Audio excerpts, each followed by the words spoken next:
नेपालभरिका संसारभरिका दाजुभाइ दिदीबहिनीहरू हेर्नुहोस्, महावीर पुलको चुनाव खर्चको बारेमा, महावीर पुलले पैसा पाएको बारेमा कुरा सुन्नुहोस्।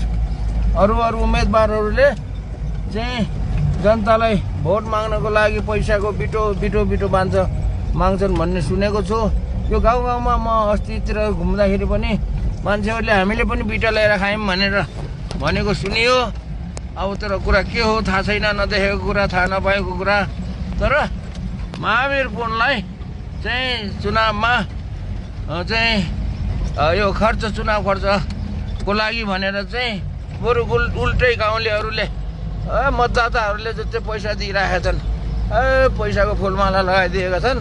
अहिलेसम्म गाउँ डुल्दाखेरि करिब चाहिँ 15 लाख रुपियाँ जति चाहिँ पैसा आइसक्यो। अघि अब त्यो पैसा चाहिँ यो चाहिँ मतदाताहरूले गाउँमै दिएका हो। अब अनलाइन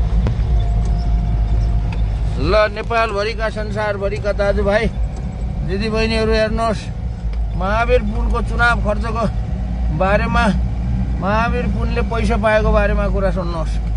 अरू उम्मेदवारहरूले चाहिँ जनतालाई भोट माग्नको लागि पैसाको बिटो माग्छन् भन्ने सुनेको छु। यो गाउँमा म अस्तितिर घुम्दाखेरि पनि मान्छेहरूले हामीले पनि बिटा लिएर खायौँ भनेर भनेको सुनियो।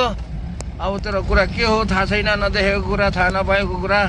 तर महावीर पुललाई चाहिँ चुनावमा चाहिँ यो चुनाव खर्चको लागि भनेर चाहिँ बरु उल्टै गाउँलेहरूले मतदाताहरूले जस्तै पैसा दिइरहेका छन्।